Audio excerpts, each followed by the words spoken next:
Hello everyone, welcome live to 3WideTV, tonight's broadcast of the Total Nonstop Racing League Thornton Graphix Grand National Series from the beautiful Road America in Elkhart Lake, Wisconsin, one of the famed road courses in the United States. I'm Peter Shorten. Joining me alongside is Bob Giaquinto, and Bob, going to be a great race here tonight. We're going to see these drivers whip their way around Canada Corner just like Tim Johnston just did. Hopefully they don't go visiting the Canadian beaches, because I haven't heard good things about Canadian beaches all too often. Yeah, no, for sure, especially here at Road America. The Canadian beach there coming out of out of Canada Corner is definitely not somewhere. There's definitely not a beach that these drivers want to find themselves on here tonight. It's the Total Nonstop Racing League Thornton Graphix playoff race here at Road America. And Peter, this track is very technical, and these guys are going to have a hard time getting around this racetrack. Yeah, it definitely is a technical racetrack. I mean, we've been to some really technical racetracks this season, Bob. We went to, of course, Circuit of the Americas, which was a very, very tricky racetrack. We saw a great race there. I mean, myself, Daniel Budofuko, we were locked in a battle there for the win. Unfortunately, neither of us ended up taking the checkered flag. It was Kevin McCann who ended up walking away with that checkered flag. But one big surprise here so far is the driver of the number 30 machine. We're on board with him right here, Daniel Budofuko, going for the Thornton Graphix Grand National Series title. No time in practice. He's only got 50 seconds left to try and get a lap time in. I doubt that will happen. But perhaps that number 30 is sandbagging. We saw him so fast at Circuit of the Americas earlier this year, and he's going to be a driver I will have my eyes on here tonight. But you and I know, Bob, that practice is extremely important here on these road courses. In fact, I had an open invitation tonight to run the Rockstar Games number 33 machine that I used to run back in the day in the NASCAR Racing 2003 season, back in my teenage years here in the Total Nonstop Racing League, but I declined that because I didn't have time to get any practice in. So Budofuko, no practice here as we move on to an open 10-minute qualifying session here in just a minute.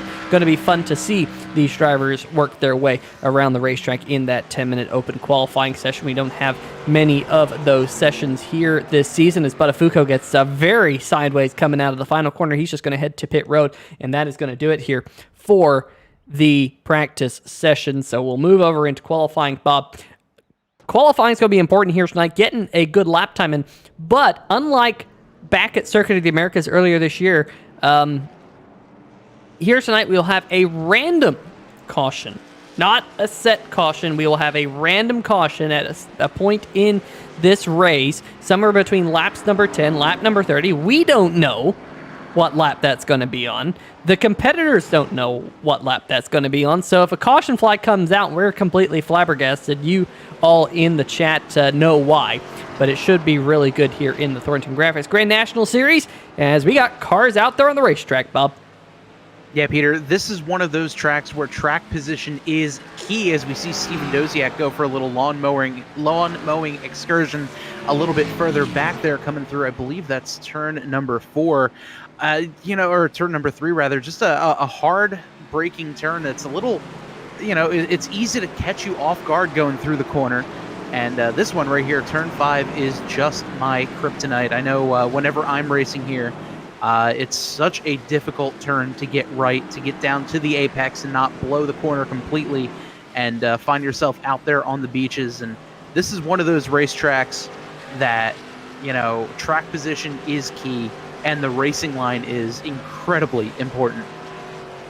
Yeah, it is going to be very important to keep all 4 wheels on the pavement here around this racetrack. Let's see if we can go on board with one of these drivers. Looks like Hondo Longmire would want us to go on board with Nick Cohan. So let's see if we can go on board with Nick Cohan. And I think not just so we can learn the racetrack, but we can critique Nick Cohan's driving here as he goes through one of the slower portions of the racetrack, and now, of course, into the famed carousel, which is turn number 10. You want to let it swing out just a little bit and try and hit this apex right there before you head down to the kink. He's catching up to the back here of, I couldn't quite make out who that was there. That might have been John Cannizzaro Jr. in the number 58 creeping his way around the racetrack, but almost flat out through the kink. Nick Cohan there working his way on past, I believe that being the number 48. And then into Canada corner. There's the Canadian beach there on the left-hand side. Probably pretty chilly for all those Canadian beaches. But Nick Cohan here, he's really hustling the car around the racetrack. You see other drivers. That was Nick Chambrone. They do what I like to call creeping. They're creeping their way around the racetrack. They're trying to keep the tires cool so when they can get a hot lap in, they can use up the fresh, very fresh rubber still on those tires, Bob. And so they're just trying to keep those the temperatures down on those tires, creep their way around the racetrack. Nick Cohan, on the other hand, says, you know what? I'm going to need as many attempts at qualifying as I can get because if you get an off track here, your lap time erased. iRacing will erase your lap time for everything. Here, heading towards turn number 3 right here. Does a pretty good job of it. Usually you want to try and hook that rumble strip if you can. He might have slowed out just a little bit, but heads down this long backstretch before coming down towards turn number 5. The kink there through that backstretch is turn number 4. Here hard on the brakes. Very easy to lock up and miss this apex here. There's Steven Doziak. Now what's Doziak going to do? Cohan's catching him kind of an awkward point here because this corner right here, and you can see Cohan really had to brake early for turn number 6 into turn number 7. Now this right-hander, he's not carrying a whole lot of speed. I expect him to carry just a little bit more speed through that corner, but now off into turn number 8 and off towards turn number 9 and 10. A little bit of a wiggle for that number 21 machine, but that is a lap here around Road America into that carousel once again. Maybe getting a little bit sideways here, Bob. He's really hustling that number 21 machine around the track. Right there on the edge, maybe a little bit over it as we saw him have to get a little squirrely coming out of the carousel. And right here, the kink is a difficult corner here on the racetrack. It's one of those that you could maybe go half throttle, letting off the throttle, something like that. It's a very confusing corner out there on the racetrack as we see someone else get a little bit wide there. I believe that's the 46 of J.D. Laird, so big trouble for him here on this qualifying run. Yeah, here comes Philip Scott in his machine, the number 99. He's working his way around this racetrack, and we'll see what Philip can do, working his way up through turn number 13 into a very difficult final corner here. It's off camber. The apex is always opening up on you, so you're having to put a little bit of wheel in it. You're trying to get the brakes to get the car to slow up, and sometimes those two things do not work out well with one another. Tim Johnston, fastest man in practice, has jumped to the top of the board at 2:13.79. That is a really good lap time around this joint. John Cannizzaro, he's going to slot into second there behind Nick Chambrone. Chambrone did put in a lap time, but only good for a 2:16. Cohan ran a 2:15.9, so those two teammates going to need to find a little bit extra pace out there as we have just 4 minutes left in this particular qualifying session. 8 drivers here have turned to time. Vincent Valvano coming to the line. Bob, we'll see if iRacing will score his time. It will. He will jump to 7th on the board. Yeah, pretty good lap there for Vinny. Looks like a 2:16.661 second lap. Really good lap there as we hop on board now with the 50 of Bill Edwards coming through Canada corner. Yeah, Bill is on his best lap here. That's what the green bars at the bottom of your screen show. No purple sectors, though. You want to, if you're very fast, the green will be purple, indicating you are fastest of all. But unfortunately for Bill, looks like he will not be up towards the front of the field. Not exactly what Bill Edwards was looking for there. He is, of course, a very good road course racer in his own right, but he's only going to be 7th on the board right now. John Cannizzaro still sitting in second in the number 58. I'm sure he'll be very pleased with his lap time. Here comes the Canadian driver, the number 97, driving the Hello Kitty Toyota Super, Mike Floppy Tellier. He's going to come to the start-finish line, and Tellier, let's see, was that lap scored by iRacing? It was not, so he's going to have to get another lap in here. And Bob, of course, if you are on a fast lap when the qualifying timer expires, you can continue that lap time until all the drivers have completed their final timed lap. So it might be one of those things where, you know, even if you hit the line with 1 second left, that lap will still count. Yeah, and you know, right now we're getting down to crunch time. There's a bunch of drivers still on pit road that have not put down a lap. Drivers including the 17 of Ben Izinga, one of our playoff competitors, as well as a handful of other drivers out there. I believe Anthony DeBarro is another one where right now, if they didn't get going, they're going to be missing it, being able to get to the line. But all these drivers out there now will still be able to put in at least one last lap time, maybe even two if you're one of the guys closer towards the back half of this lap. Yeah, I honestly think that JD Laird in his number 46, he might be one of the last drivers to go across the line. He has yet to put a lap time in. In fact, more surprisingly, is the number 30 of Daniel Budofuko, one of our drivers contending for the Total Nonstop Racing Thornton Graphix Grand National Series title, has yet to put in a posted lap time. So the number 30 right now is going to need to try and get this lap time in. We just saw Tristan Maher flash across the start-finish line. The number 98, he is in the Thornton Graphix chase. He just went into the top 5, into 4th. So great lap there by Maher to get it going. But let's see if we can go back to Daniel Budofuko. Still no lap time. Working his way out of Canada corner through the final sector of the racetrack. The left-hander right here. Oh, did he go off the racetrack there? I think he might have. We will see if iRacing will score this lap time for one of our chase contenders, but this could be crazy, Bob. If Budofuko has to work his way from the back of the field, it could be very exciting. Of course, that number 30, we know he's a wheel man. Let's see, he comes to the stripe here. Does iRacing score the lap time? It does not, so he will have one more attempt to get a lap time into turn number 1, kicks out the back end, goes around, and he throws away that opportunity. Budofuko will have to start towards the back of the field. Mike Floppy Tellier has absolutely impaled the wall.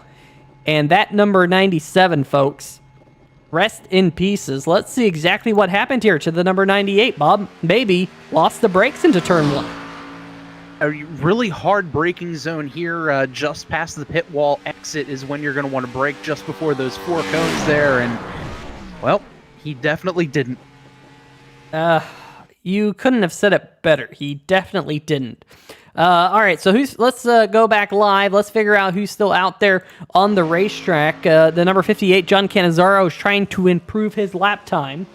He's faster than he was on his fast lap through the middle sectors of the racetrack. Let's see if Cannizzaro can keep this together.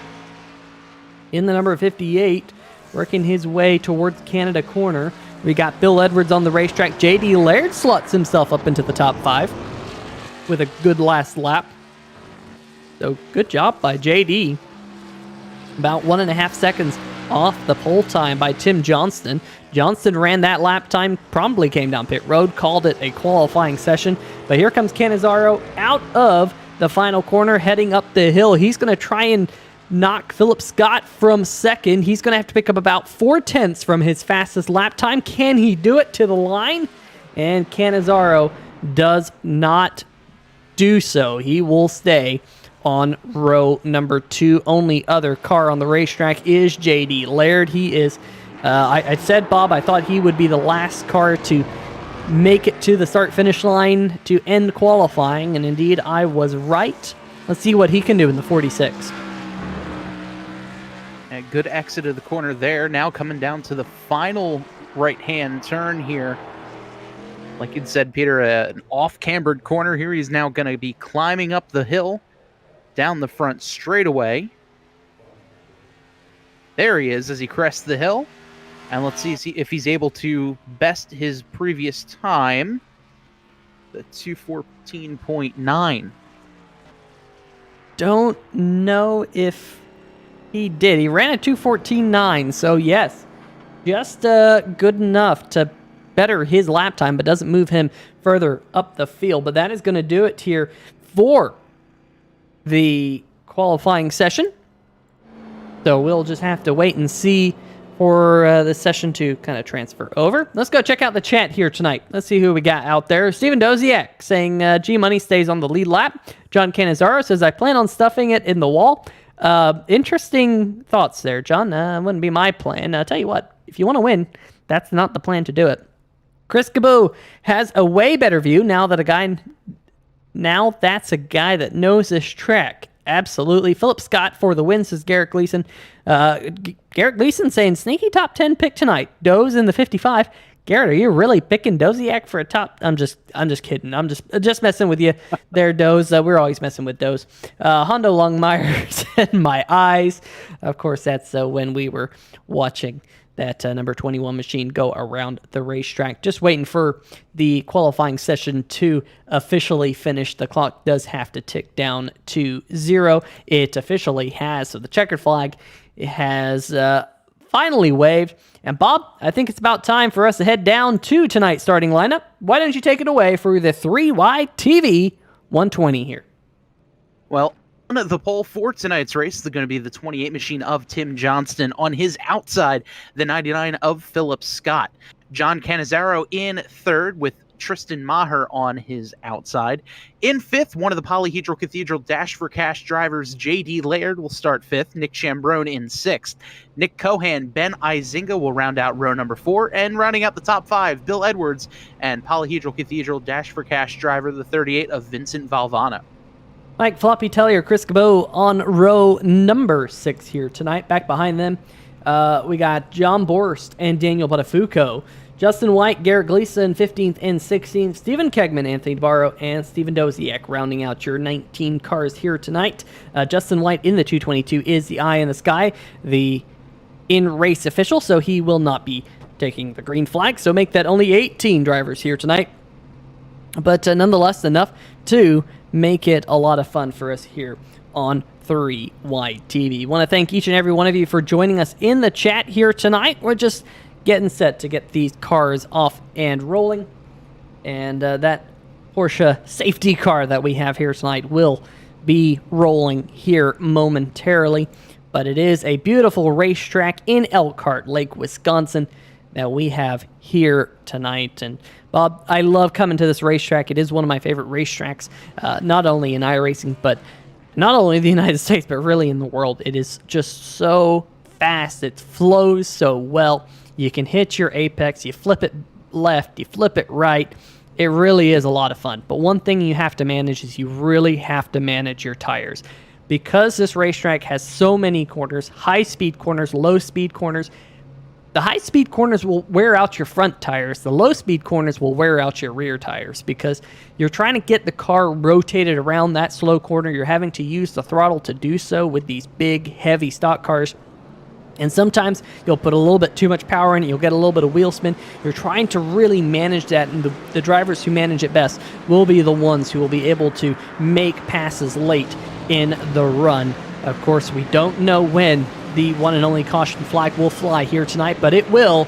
We're getting set to go green here at Road America, Bob. Tim Johnson is going to be leading the field up the hill, flagman with the green flag in his hands. Green flag is out, and we're racing here at Road America. Side by side as the field dives their way down this long front straightaway, getting ready to make that hard right-hander into turn number 1. We'll see who's going to be blinking first as the 28 Tim Johnson is going to jump out to the lead. John Canizaro able to get to the inside of the 99 machine of Philip Scott, but so far so good as the field able to make it through the first couple of corners. Yeah, Canizaro doing a fantastic job getting himself up into second. How about that? But the field doing a stellar job of working their way through the first couple of corners down the stretch for the first time here tonight. Side-by-side action between the S2R teammates Bill Edwards and Ben Izenga. going toe-to-toe. Looks like Edwards is going to take that spot, so move Bill up into 8. Look at Mike Floppy Tellier, gets a little bit of wheel hop in the back of that number 97. He has to go off the racetrack, goes well off the racetrack and spins it. Gets on the brakes, but all those spots lost by the number 97. Garrett Gleason gonna say, okay, buddy, you can jump up in front of me. But so far, the biggest mover of the race. How about this, Bob? We're not even a half of a lap in the race, and Anthony DeBarro has, by my numbers, picked up 8, count that, 8 positions since the drop of the green flag. He is a driver on a mission now, as his next victim is going to be the 17 of Ben Izinga, and he'll get underneath Izinga quite easily, just absolutely motoring his way up through the field here on lap number 1. So going through the kink, look at all those drivers just whipping their way through the kink. I mean, it's such a cool corner. This, and then you got Canada Corner, also an extremely cool corner. Look at everyone just peeking out, thinking about that braking zone. Do they want to make a pass? Here comes Chris Gabot a little bit further back in the pack of the number 48. Oh, Borst is the first one to go to the Canadian beach. And Borst works his way back on the racetrack, and that is not good for the driver who was already having some struggles. Of course, he is a chase driver, indicated by the fact that he has those orange stripes and accents on that 0 machine, and he's going to be down in 15th after lap number 1. But it is a long race here tonight, 30 laps and side-by-side action back behind them, Tellier and Kegman. Yeah, good battle here between Tellier and Kegman, but you're exactly right, Peter. One mistake may not take you out of this race, at least before the caution flag happens, because don't forget there's a scheduled random caution sometime between laps 10 and 20. And if you're one of those drivers like the 0 of Borst or the 97 of Mike Tellier, where you had an incident already in this race, and you're kind of stuck behind the 8 ball, that's going to help you catch up here at some point during the race. Now, it's just going to be about consistency after that yellow, but we'll get there when we get there. Right now, we're having a really good battle here for the second position between, well, half the field. Yeah, look at J.D. Laird in the 46 trying to arrive on scene. It looked like Philip Scott might have made that pass on John Cannizzaro there for a brief moment, but Cannizzaro holds tough in the Miller Genuine Draft machine. Philip trying to get back to where he qualified. He started on the outside pole, slid back behind John Cannizzaro through the first couple of corners, and J.D. Laird started 5th. He's worked his way up to 4th. Now we know Laird has a lot of speed on the ovals, especially the 1.5-mile racetracks where you've really seen J.D. excel. But one thing you're not seeing a lot of is your race leader, Tim Johnston. Bob, he's got himself right now a 3.7 second lead, and we're not even 2 laps in. Yeah, Johnson has absolutely checked out, but it also, it helps that lead when the 99 and the 58 were battling side by side there for a little bit. That's going to allow the 28 to pick up his lead just a little bit more. But, I mean, Tim Johnson, we've seen him last year. He won at, I believe, Watkins Glen last year in the 2021 A season. So, Tim Johnston, he's one heck of a road course racer, and he's showing us tonight.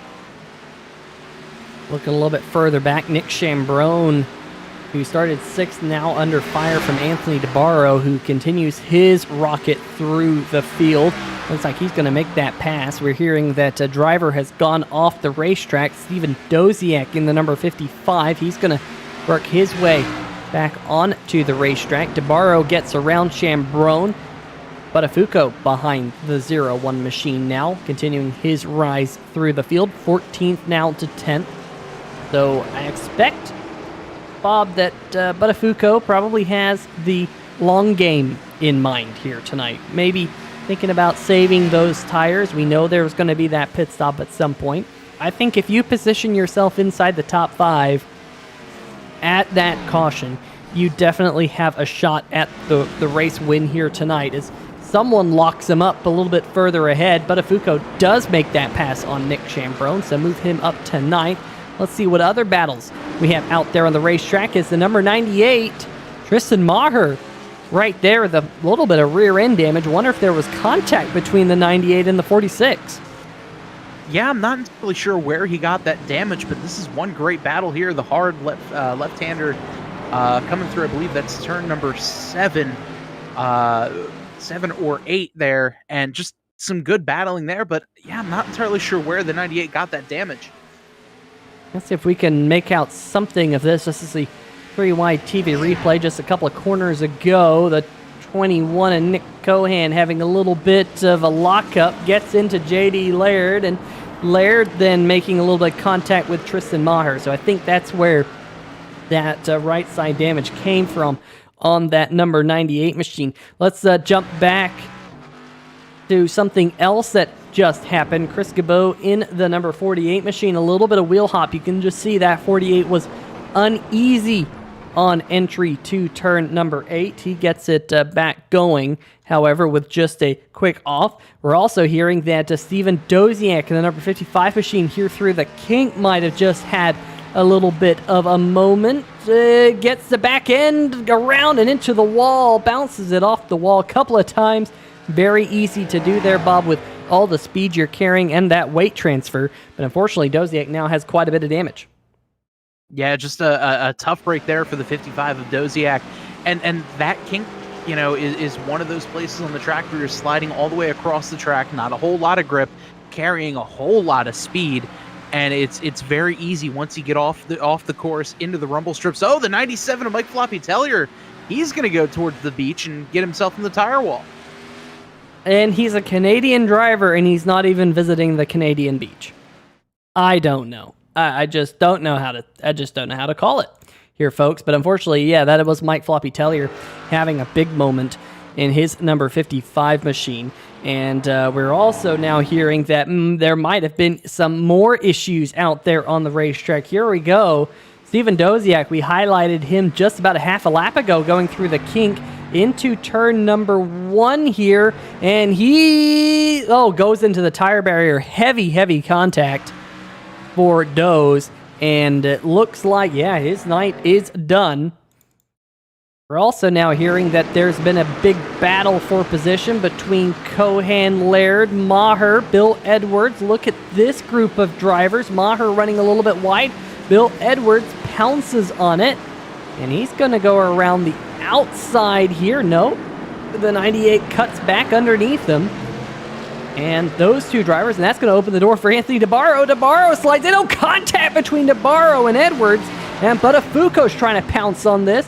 A couple of more contact between Edwards and Edwards trying to save it, and does. My, oh my. That was a crazy moment. Budofuko gets by DeBarro as well here, Bob. Craziness. Man. Just absolute insanity right there. I can't believe the 50 of Bill Edwards somehow was able to make that save. And, just before all that happened, I was going to say that the 50 of Bill Edwards and the 98 of Tristan Maher are used to running these road courses together in the Stadium Truck Series that Total Nonstop Racing here has. And they've been 1 and 2 pretty much this entire season racing on these road courses. So, road course is not too foreign for those two drivers, but just the little extra horsepower could make all the difference here tonight. So we're hearing that the number 97 of Tellier, the Canadian driver coming up to Canadian corners, said, you know what, Peter, I'm going to go visit the Canadian beach now. And unfortunately, he visits the Canadian tires out there. I wonder if he was wishing we were racing Canadian Tire Motorsports Park, also known as Mosport. But unfortunately, the Canadian tires that are over there are not the happy ones, that's for sure. As we jump back live to see if we can pick up on some of this hot action out there on the racetrack. Budofuko has gotten around Tristan Maher. DeBarro trying to get around Maher as well. And now Bill Edwards and Tristan Maher again resume their battle that almost got spicy a lap or so ago. Edwards running in 9th right now, which is exactly where he qualified. DeBarro and Budofuko by far the biggest movers of the race at this current stage. But we're only 4 laps in, Bob. Man, the amount of racing and the amount of action that we've seen makes it feel like we've already been 15, 20 laps into this race. But 4 laps in, so much opportunity here for passing and just great racing. Anthony DeBarro up 10 spots since the drop of the green flag.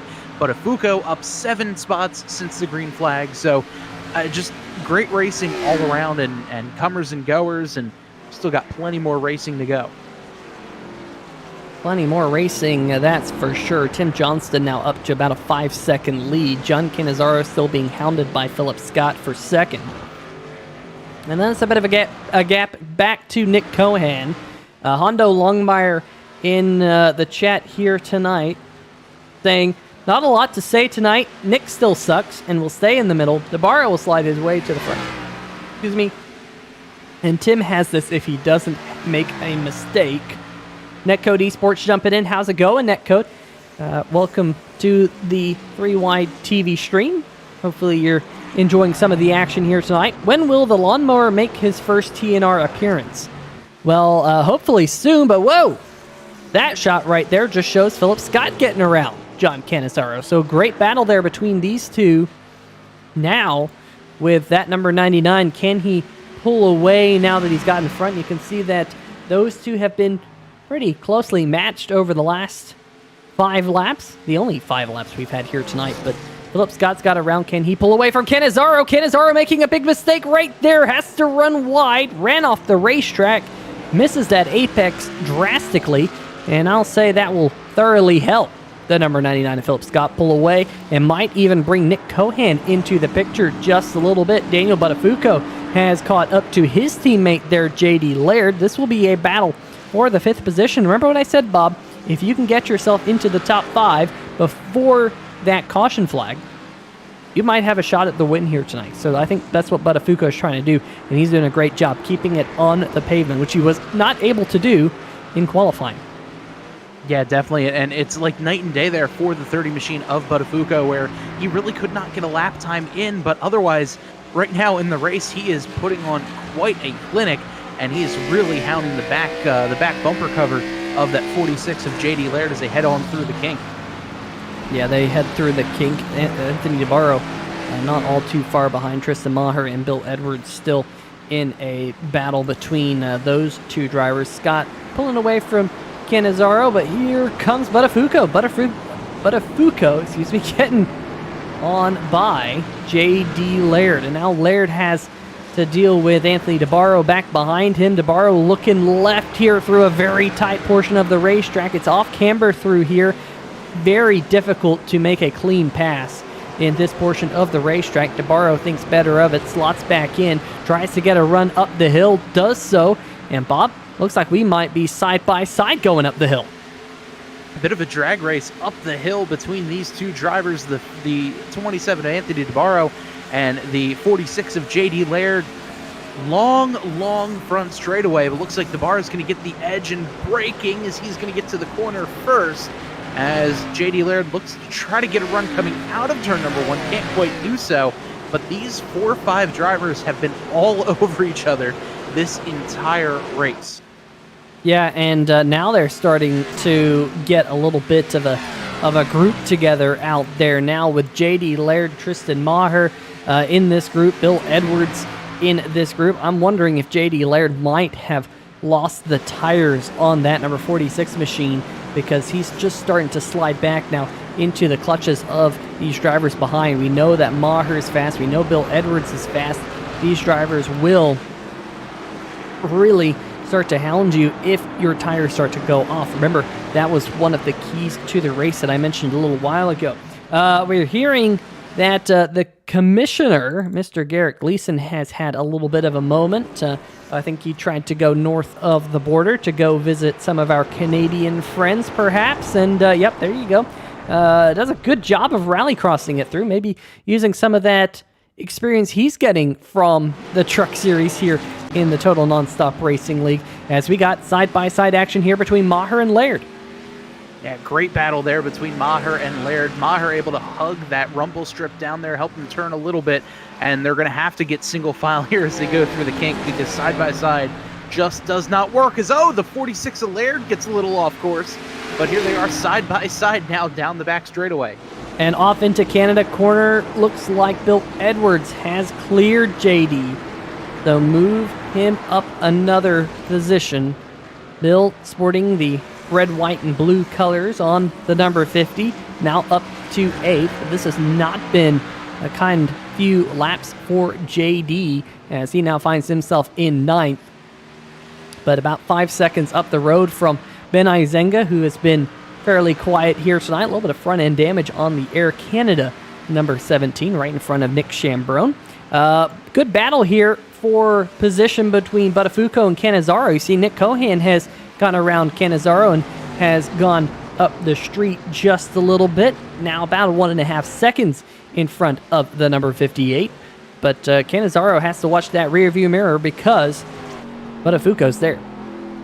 Yeah, I'm wondering if Cannizzaro just got a little bit too much wear on those rear tires just a couple of laps ago. He got a little squirrely coming through Canada corner, didn't quite visit the beach, but he sure as heck did get sideways. That allowed Nick Cohan to get around him.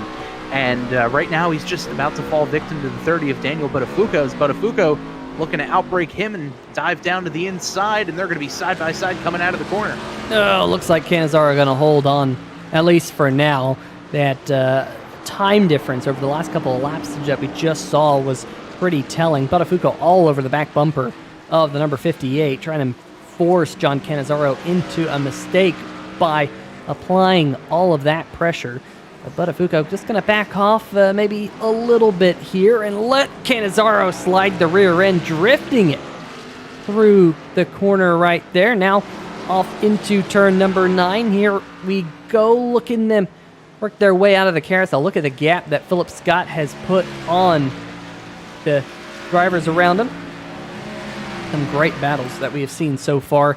And Bob, I'm thinking about last week, Martinsville Speedway. We saw some great racing last week in Martinsville.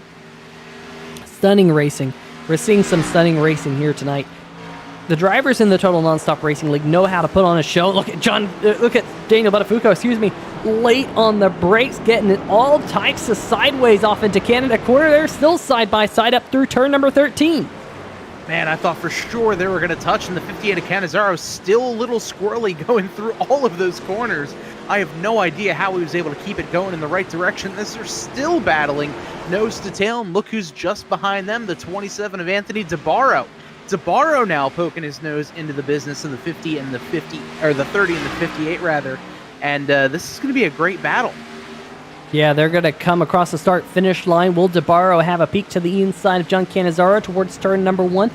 Doesn't look like it just yet. DeBarro will stay right behind him. We will keep our eyes on that, but we do have a 3WideTV replay to check up on, and it is driver of the number 7 machine, Garrett Gleason, who we're hearing might have had a moment. Ooh, got a little bit squirrely in his car. He's just going to pull it to the left-hand side, let Stephen Kegman on by. He got back on the racetrack, though. We're also hearing that Bill Edwards in the 70 has made a costly move, and somehow J.D. Laird got around Edwards and Maher. Oh, Edwards got loose into turn number 1, a little bit of wheel hop, and Edwards squeaked on by, and Tristan Maher in the number 98 had a moment, and he lost a spot to J.D. Laird. Let's see if we can get an onboard here, Bob, with J.D.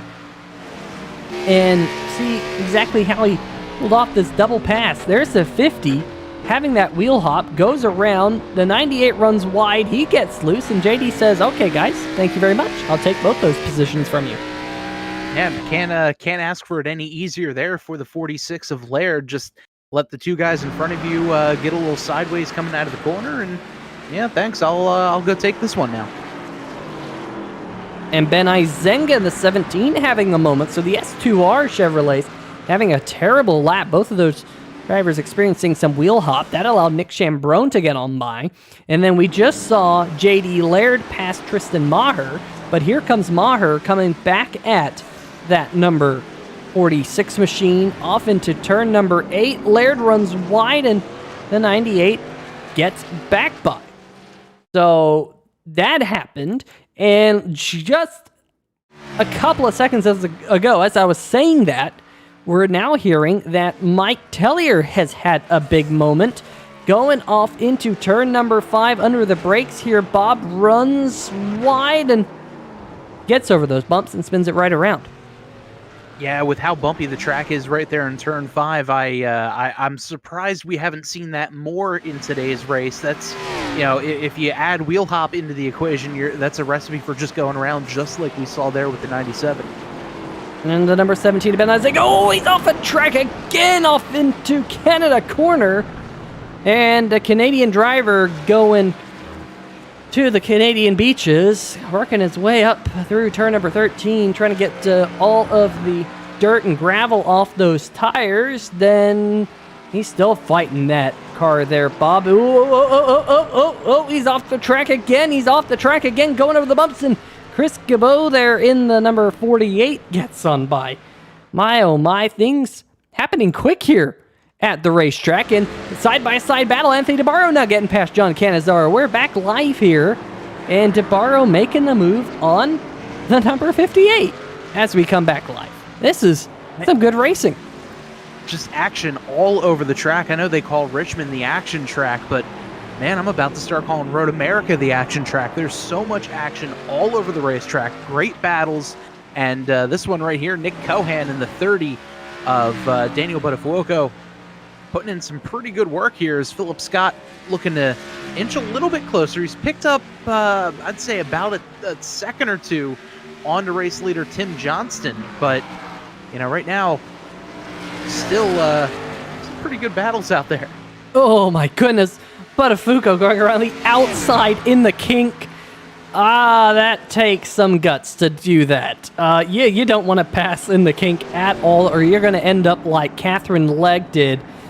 And luckily, Catherine Legg survived a very horrific accident here at Road America back in the day. Definitely, in my mind, the most horrific accident I've seen at the kink. I've seen a couple, but Daniel Budofuko now up to 3rd from 14th on the grid, plus 11 spots. We're hearing that Bill Edwards has had another moment. Let's catch that one here on the 3WideTV camera. Coming up towards the kink, the S2R number 50. Is he going to go off the racetrack here? Oh, yes, he does. Oh, hard into the inside wall. And just like what we saw to the 55 of Steven Doziak, Edwards is now going to have a pretty banged-up race car for the rest of the race. As Budofuko here and Nick Cohan, I think Cohan's going to try and get that spot back here, Bob. We don't know when that caution flag will come out. It's going to come out at a random time. And right now, the way this race is going, Budofuko is positioning himself so well. We know that Cohan is fast as well. Maybe he can learn something from Budofuko and see what Budofuko is doing here to find that pace. But up at the front of the field, Tim Johnston has about a 6-second lead over Philip Scott. The number 99 running some quick lap times as well. But Budofuko is turning some very hot lap times. Garrett Gleason in the chat saying, when will the yellow come? Garrett, we don't know. You don't know. There's only one driver who does know, or one person who knows. And that is the sheriff, Justin White, who is not on the racetrack. Uh-oh, Bob? Number 17, Ben Izenga, more problems for the Canadian driver. Oh, man, it's just a tough race back here for the 17 of Izinga. The slow turn 6 or 7, I believe that is, coming now through turn number 7, and just got a little bit off course there, and let's see. Yeah, just waiting to see if what I'm seeing is correct. It seems like everything's okay for the Canadian driver. Maybe it was a false positive on my end, but we're also hearing now that JD Laird has had a little bit of a moment right here in front of Nick Chambrone, maybe going off the racetrack here in the King. We saw JD do that a couple of laps ago. Yep, takes out the DRS sign and somehow able to hold on to it for the second time here tonight. Not very many people can do that, and to do it twice, I'm sure JD might need a new pair of underwear in the number 46 Aquatech machine. But Chambrone is all over his back bumper as those two drivers now side by side going up through turn number 13. Chambrone trying to take that spot away from the 46. Looks like he's got it. Chambrone going to clear him into the final corner. Some more stuff has happened out there on the racetrack here, Bob. The number 97, Tellier, has had more problems. Let's see what happened to the 97. Hard braking zone right down into turn number 5, and again, just kind of got off course there. Pardon me, that was turn, I believe, 8 going in towards the carousel. Just got a little too hard on the brakes, came off the corner a little too quick, and oh, the 17 of Izinga, he's going to catch the guardrail down the back straightaway. Yeah, so a couple of problems for the number 17. We're hearing that the 17 of Izenga has taken it back to the pits as well. We're also hearing that Mike Floppy Tellier might have visited his Ontario friends. See what happened here in Canada Corner. Yep, indeed he did. And finding the Canadian tires again. Luckily, he's able to back out of it, Bob. Remember back in NR 2003, you could get thoroughly jammed in those tires, and you weren't getting out of them if you got thrown in the tires. Let's check what's happening out there on the racetrack. Unfortunately, most of the battles have died down, at least for now, but we do have this battle between Vincent Valvano and John Borst. This is the battle for the 12th position on the racetrack. Borst looking to the left side of Valvano. Looks like he's got him. Good move there by Borst, just kind of waiting out Valvano, but Valvano looking to try to get his nose in there alongside Borst. Couldn't quite do it here, but another tough braking zone there. And right there you saw the 38 of Valvano caught the grass a little bit under braking.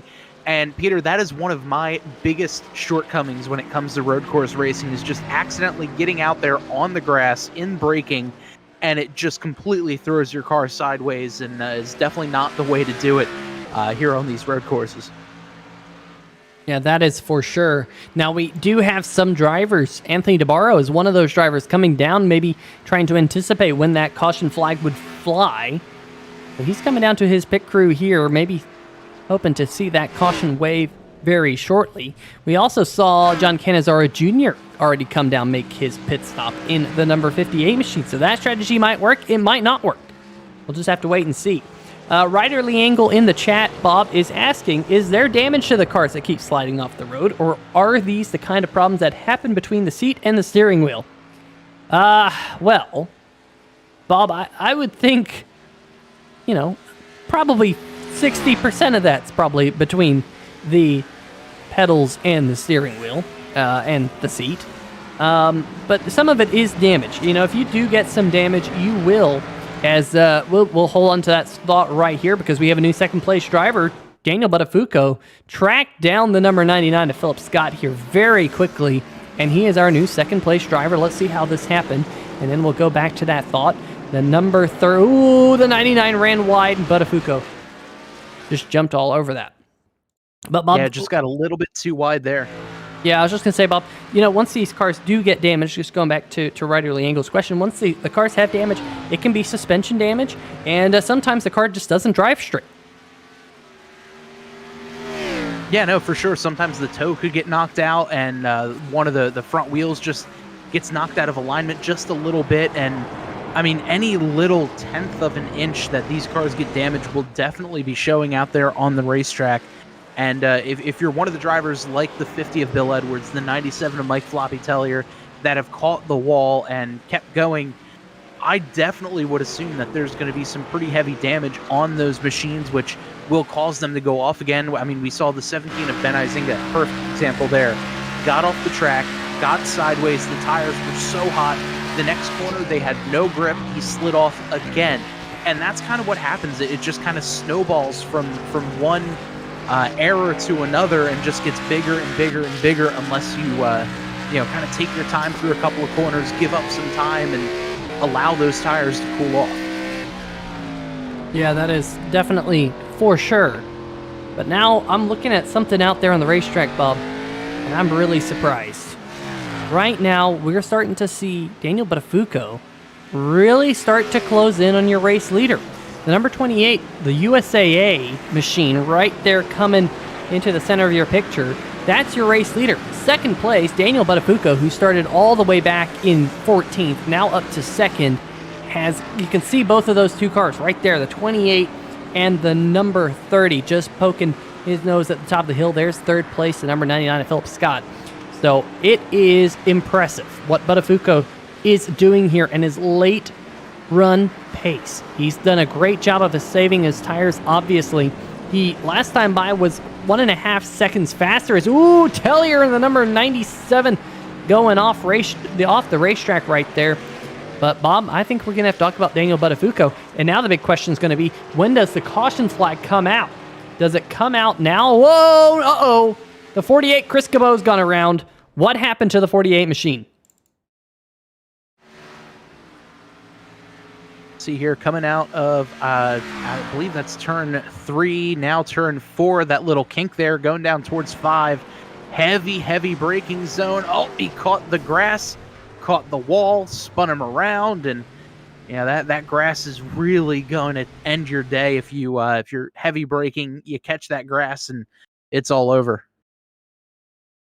Yeah, so unfortunately, Chris Cabot in his machine had to take a tow back to pit road. Not sure if that engine expired or not, but we are down to just 14 drivers out there on the racetrack as Mike Floppy Tellier has another off right there on board right now with Daniel Budofuko. Car in front of him is the number 22 machine, Stephen Keckman, who just fell one lap down to your race leader. Vincent Valvano in 12th is now the last driver on the lead lap. Philip Scott, the number 99, that is on pit lane right now, the National Ninja League.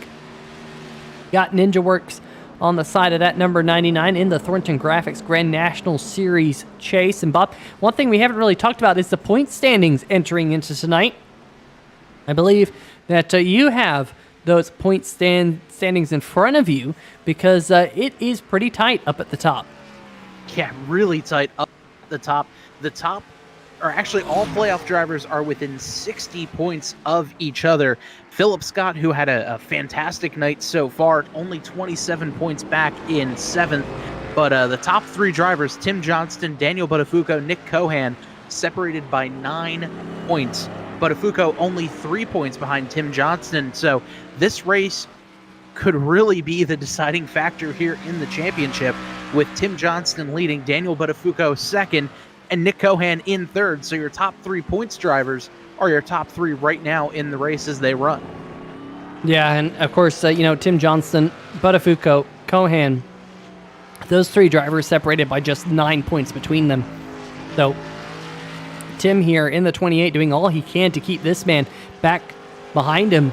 But as you can tell, visibly, the race lead is now down to 1.1 seconds as we close in on the halfway mark. I don't think it's a matter of how or when the number 30 will get to the lead. I know he will get to the lead if he can continue to show this pace and keep it on the black stuff between the white lines and those red and yellow curbs that you see out there. Because Budofuko, on this long run, just so much pace. It's unbelievable. Yeah, it's honestly, it's scary how much pace that 30 machine has. I mean, he was, I feel like just a few laps ago, about 10 to 12 seconds behind the leaders. But as we say this, 5 green flag pit stops now between the 28 and the 30. Yeah, coming in as they complete. Ooh, man.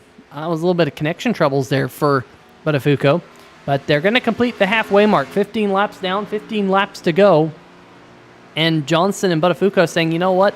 I am going to get to the halfway mark here and come down pit road. When will the caution flag fly? It will fly sometime between lap number 10 and 20. We know that. We know there's going to be a caution flag in this race.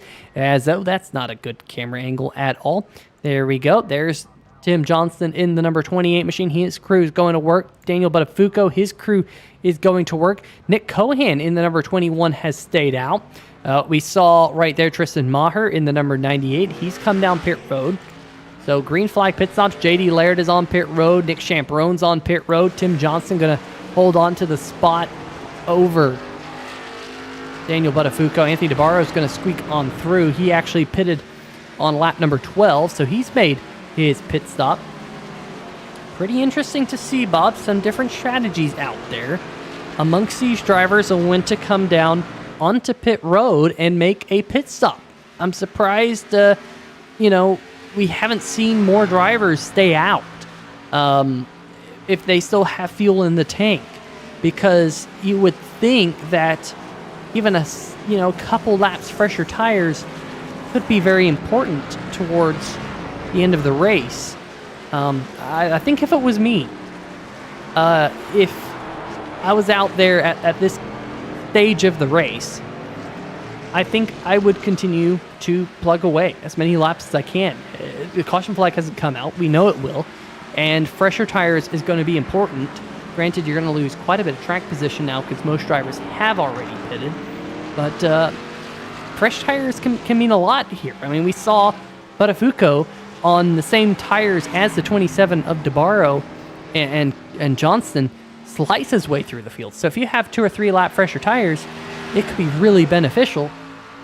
Be beneficial, I should say. We just have to wait for that caution flag. When's it going to come out? Only time will tell.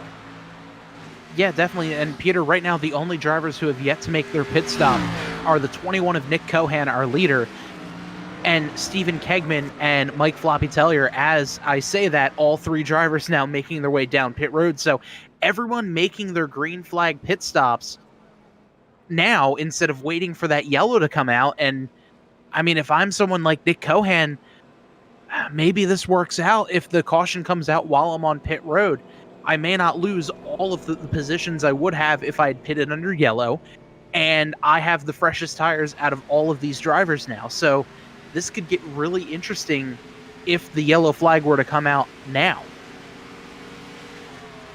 So we will see side-by-side battle for what will be second as Budofuko and Anthony DeBarro go toe-to-toe. We know DeBarro is teammates with Tim Johnston, maybe trying to keep Budofuko behind him to give a little bit of shielding for Tim, but DeBarro cannot hold on to the spot. Budofuko back to second, about 4.5 seconds or so behind Tim Johnston. So that is your race leader. That is second, third, and fourth, the number 99 at Philip Scott. And then you have to go 15 seconds back to Tristan Maher and Nick Cohan.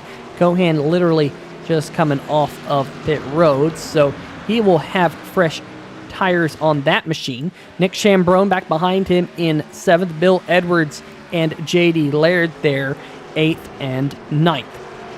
But we got another car on pit road. John Cannizzaro. Has something happened to Cannizzaro here, Bob? Because I'm not sure what happened to the number 58 machine. He just came down pit road here, and I'm wondering if he might have missed his pit box and maybe he ran out of fuel. Yeah, I'm a little bit surprised there. I mean, Cannizzaro was having one heck of a race. Now he's still down there on pit road. I'm kind of at a loss for words right now with the 58. He was having a great run so far tonight, and now he's in jeopardy of losing it all, as well as, losing, tonight's race. Yeah, well, that is very telling. Look how slow he is, Bob. Nothing in that number 58 machine. It's it sounds like he might have lost power or something, but that number 58, kind of an odd strategy. He, like I said, had to jump to the pits, so it's going to be a tow. He can't. He's still in his pit box. I don't know what happened there. Maybe we can get a word from him. Side-by-side battle between Philip Scott and Anthony DeBarro. Looks like the number 99 has worked his way back up to third, so moved DeBarro back to fourth. But things starting to settle out, and we are still awaiting the caution flag that we're going to have here tonight. And there it is. Caution flag is waving. Caution flag, 13 laps to go. This is the only caution flag that we will have here tonight, Bob. We will re-rack them and have about a 10 or 11 lap shootout here on 3WideTV coming up. Yeah, and this is going to be really interesting to see what the strategy is. If you're one of the back drivers, do I come down in, make sure I pack it full with fuel? And Peter, I don't know if you would know, but I don't believe these drivers have another set of tires in the pits, so it's not even like they could come down and try to get some fresh tires, maybe fix whatever, bit of damage they have or something. But I would think if I'm the leaders, I'm gonna stay out there behind that Porsche safety car for this one. Yeah, just kind of looking to see if I do have any details on how many tire sets they were given. I'm seeing 2 based off of the information that I have been provided. So if it looks like Garrett has just confirmed as well. Yeah, so if they have another set of tires, Bob, I think I'd come down and put fresh tires on, personally. Just to add to that point, Daniel Budofuko, in the number 30, he was the fastest car on the racetrack that last lap with a 2-minute 14.7. No other driver came close to a 2:14.7. In fact, it was Budofuko's fastest lap of the race. Tim Johnson ran a 2:16.2 last lap. He was 2 seconds slower in the number 28 machine. Tires matter. They really do matter here at Road America. I would come down and take on a set. I don't care if you're Anthony DeBarro, Philip Scott, or whoever. If you're up there in the top 5, come down, get tires if your tires are more than 3 laps old. That's my thought. I know some other people might not share that thought as well. I'm sure some people will stay out there for track position, but especially if you're maybe a little bit further back, you're J.D. Laird, Vincent Valvano, John Boris, Bill Edwards, you're in the back half of the lead lap cars. There's no reason not to come down and pit. Come down, get the fresh tires, you'll be happy you did. Yeah, I agree. I would, especially if I'm in the back of the pack, I'm coming down, I'm getting fresh tires. All these drivers, the driver with the oldest tires right now is the 27 of Anthony DeBarro. He's got 7 laps on his tires. Everyone else has between 3 to 4. Philip Scott with 5 laps on these tires. I would almost assume that they'll all come down pit road to change tires one last time. Maybe fill up with fuel. If I'm the 27, I've got a little bit of rear end damage, so maybe I'll take that extra time to get that fixed. There's only 11 guys on the lead lap right now, so it's not like you're losing that much track position to come down and really spend some time on pit road getting all your damage fixed. So yeah, I think, Peter, if I was in this race, I'd be coming down and begging for tires right now. Well, we'll see if that holds true as the field forms up behind the pace car here in the rundown towards turn number 8. You can see some of these drivers just reaching the back of the pace queue. Bill Edwards hustling his way through turn number 7. Here comes J.D. Laird to join the back of the train. But then from J.D. Laird back to Vincent Valvano, there's still about a minute between those drivers. So it'll just take us a little bit to get everyone to the point that they can actually come down and all pit together. But yeah, there's nothing to lose. If you're Vincent Valvano, John Boris, J.D. Laird, Bill Edwards, absolutely come down, get your tires. If you're a little bit further up, Tim Johnson, Daniel Budofuko, Philip Scott, I still think you got to come down pit road. I still think you got to come down pit road. You got to get those fresh tires. Those tires are so important here. They really are. I'm really curious to know what we're going to see here. I would interview a driver, folks, to see what they have to say, but I want to let them get in the mindset, figure out what they're going to do here under this impending pit stop under caution. Let's go check out the chat. Let's see what you guys are up to. We got the RC Plains 59 saying, stepped out. Have they had the caution yet? There you go. Caution just comes out. Hondo Longmire saying, full sets. You got to risk it for the biscuit. Absolutely. They are going to. John Canizaro saying, burn the rears off both runs and it's almost 80 in his room. Think he'll save himself and the field for tonight. Go number 99. So we got John Canizaro rooting on Philip Scott here tonight. Going to see how many of these drivers elect to come down pit road here very shortly, working their way through the final corner and up the hill they will come. Bob, it's going to be a tough decision for Johnson and Budofuko. But here, oh, Tim Johnson, Budofuko, they're all coming down pit road. Look at this. They've all heard me. That was a late lunge by Tim Johnson, Daniel Budofuko, late lunge himself. They'll all get the fresh set of tires here quickly. Stephen Kegman there, he's gonna try and get the wave around. But I kind of expected that out of everyone here, Bob. Yeah, definitely. I was hoping everyone would be able to come down pit road, get some fresh tires on there, and what a great strategy call there by the 28 to try to dive in late, try to catch some other drivers sleeping, and force them either to cut across the grass or just have to stay out there. Really good heads up play, but the 50 of Bill Edwards, did he miss his pit box? Yeah, the 50 missed his pit box, and that's not good because these caution laps here, they only have 1 or 2 laps. Looks like Philip Scott's going to win, or not win the race off pit road, but come second off pit road. Absolutely disaster for Daniel Budofuko in his number 30 machine here, Bob. He's going to drop all the way back to 6th position with Bill Edwards, of course, missing his pit box. So Budofuko here, he's going to have a little bit of work to do. He's behind Johnston, Scott, DeBarro, and Cohan. Those drivers are on fresh tires. Bill Edwards is not on fresh tires, but he is your race leader. So Budofuko, we saw him charge from the 14th position to 2nd under the last green flag run, but we're going to have less laps, and a lot of these drivers in front of him are going to be very quick. Yeah, this is going to be really interesting. I mean, we've seen Budofuko make his way up through the field once already this race. Don't forget, he started P14 out of 18 drivers that took the green flag. So we've seen him do it once, but he's only got maybe 9 laps when we go green. So it's going to be interesting if he can make his way through the field. How long is it going to take for him to get up to P1, if at all? And will he have anything left for the leader once he gets there? Well, we'll wait and see whether or not the iRacing safety car lights turn off this time. They don't always turn off when you hit the start-finish line on road courses. Sometimes they turn off mid-lap. So we'll see whether or not that is true. But at least for right now, the yellow lights continue to twinkle atop that very, very posh-looking safety car that we have here tonight, working their way down the backstretch.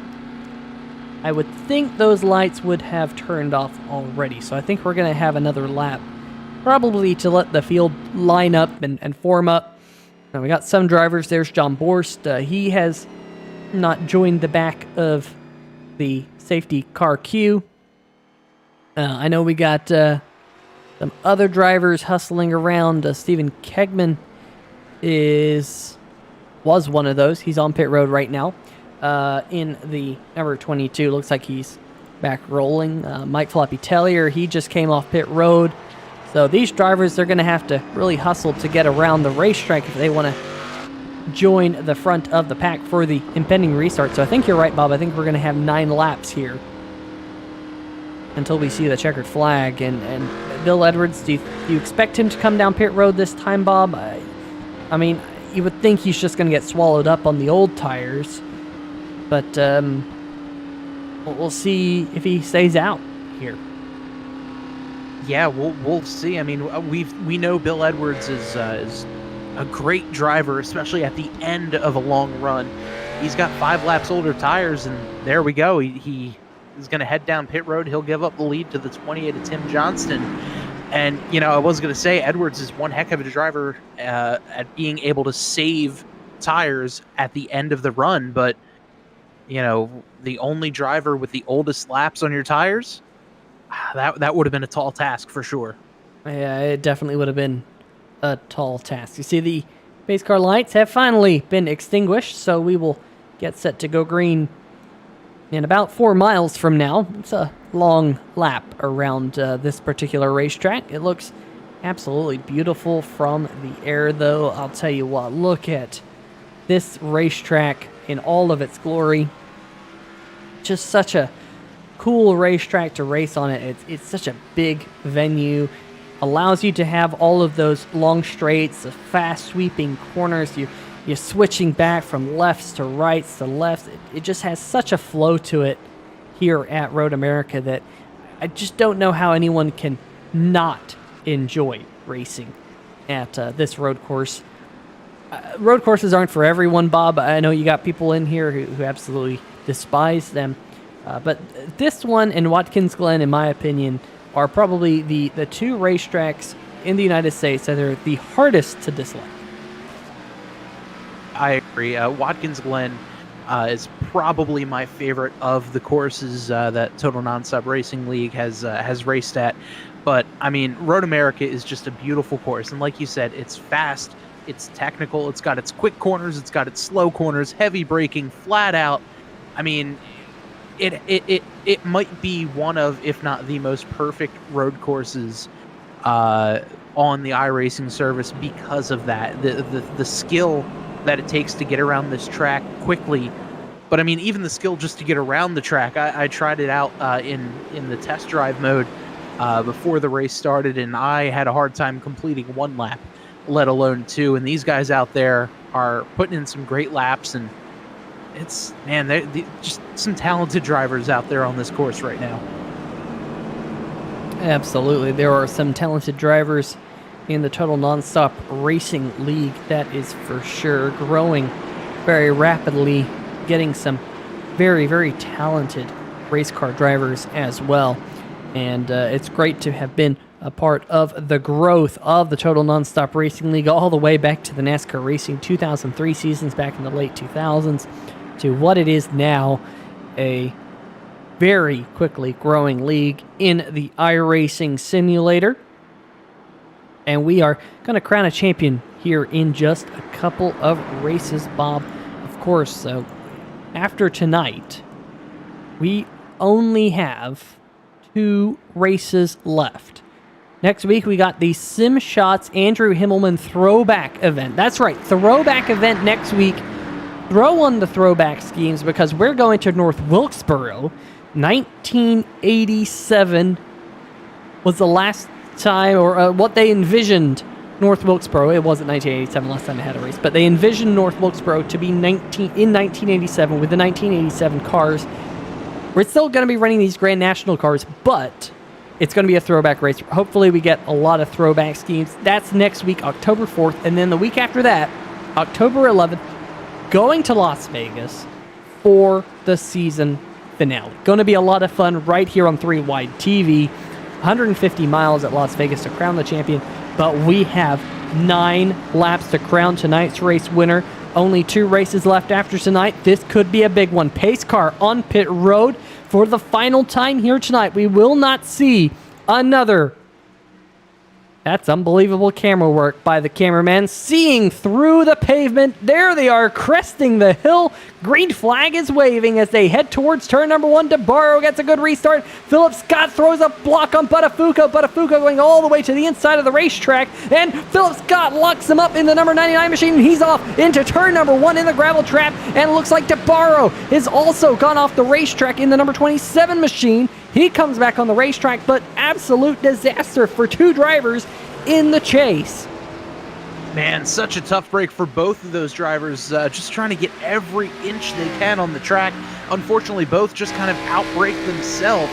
Couldn't get the car slowed down. They both had to make an excursion into the sand traps. But out front now, the 28 of Tim Johnston, he's going to be leading the 30 of Budofuko and the rest of the field as they head down through turn number 5. Yeah, now DeBarro trying to pick up a couple of spots there. Tried to get around the number 98. So DeBarro, who had an absolute stellar opening lap of the race, went from 18th to 10th on the first lap. Well, now he finds himself having an absolute disaster of a restart. He's now back to 8th. Budofuko, on the other hand, did what he needed to.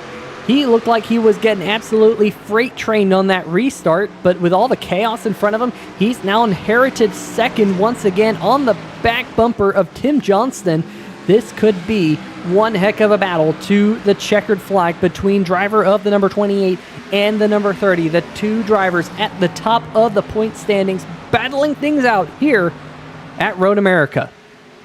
This is going to be quite the battle as the field heads down through the back straightaway, but oh, trouble, the 22, Stephen Kegman, he's going to go off course, but back here at the front now, the 30, Budofuko takes a look to the inside of Johnson through Canada corner, can't quite get it going there, as the field now races their way now through the final corners as they get ready to head up the long, hilled front straightaway.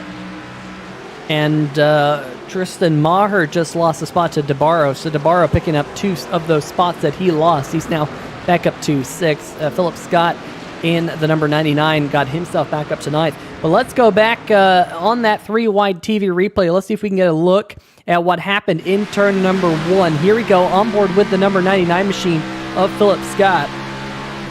All things looking good here, late on the brakes, and a little bit too late on the brakes as he goes off in his machine.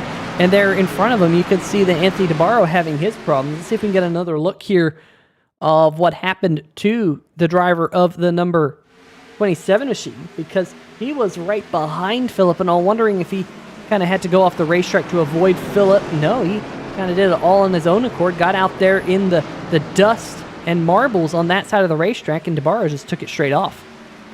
Yeah, just a little bit different than the 99, obviously, but still got a little bit too wide going through the corner, got a little sideways, and you know, the rest is history. But right there, we see the 99 of Philip Scott through the trees. Just couldn't quite get it slowed down enough. Luckily for him, he was able to keep it all going in the right direction and able to keep it close to the pack. But man, just a tough break there for the 99.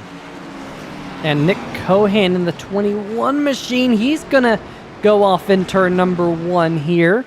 Gets back up on the racetrack, doesn't lose a spot to Nick Chambrone, so Cohan able to kind of go off, no harm, no foul. And then we're also hearing that John Borst in the Dizzy Paranormal Society Toyota Supra did the same thing back towards the back of the pack, goes off there on the left side. So turn number 1 here really causing some havoc. But let's go check on that battle for the race lead, because Daniel Budofuko has closed back in on Tim Johnston, laying it on the back of the USAA Toyota Supra here as we come to 7 laps to go as they work through the final pair of corners.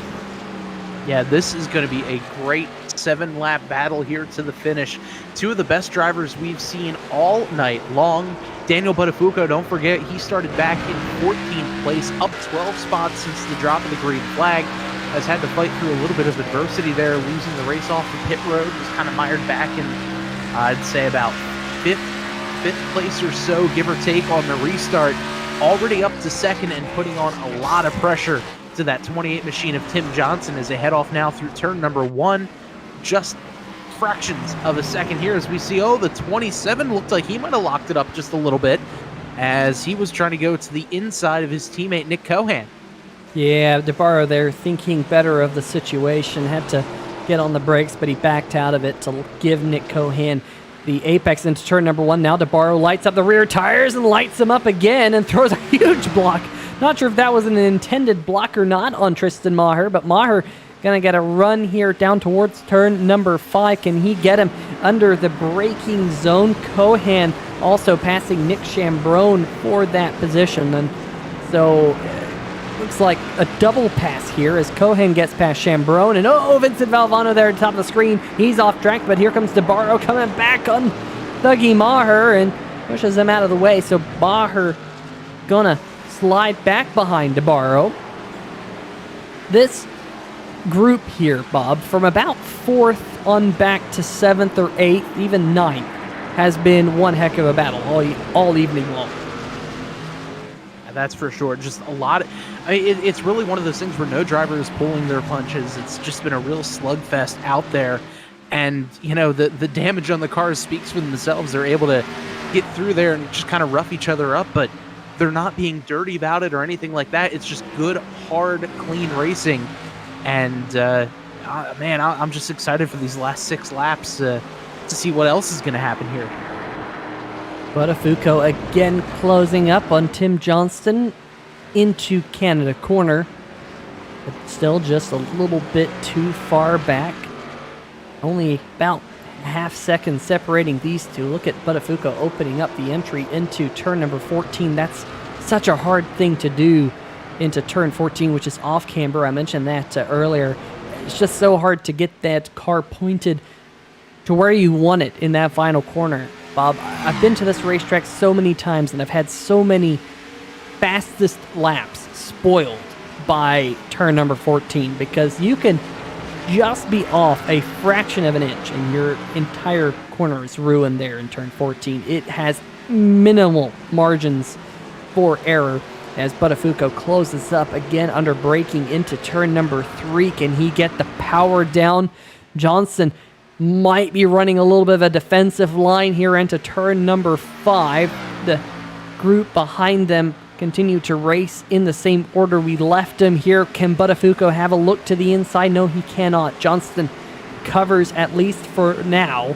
But Budofuko rolling turn number 5 nice and neatly. Does he have a look to the inside up towards turn number 6? He does. He's there to the inside here, Bob, but Johnston, can he get the power down? He does not, and Budofuko, for the first time tonight, is your new race leader, but can Johnston come back? Man, what a tech there by the 30 of Budofuko, able to get down and shadow the 28, able to get his nose down to the inside, coming through turn number 6, able to get alongside of him, and then in front of the 28 of Tim Johnston. Now, as we ride on board with the 30 of Budofuko, that is the gap between these two drivers, and the 28 of Johnston looking to make a move here as they head on through the kink. And Budofuko with clean air on the nose of that number 30. Can he pull away here from Johnston? Johnston's now going to have to figure out what it's like to follow another car here tonight. He has not had to do that. And sometimes that can really play with your mind, because now all of a sudden you have to be mindful about your braking points. The car in front might be hiding exactly where your braking point is. You have to really start to feel out the racetrack, unlike he has had to do tonight. So Johnston here in a little bit of a hole, and also losing ground already, almost a second behind Budofuko. That number 30 has been masterful at saving tires. What has happened back here? Nick Cohan might have just had a moment. He's going to lose another position. Let's see if we can figure out what happened.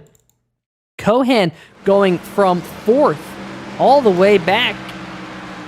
What happened to Cohan here? Oh my goodness, just absolutely snapped sideways. Not sure if that was wheel hop or not. Probably just locked up the rear brakes. Goes off the racetrack.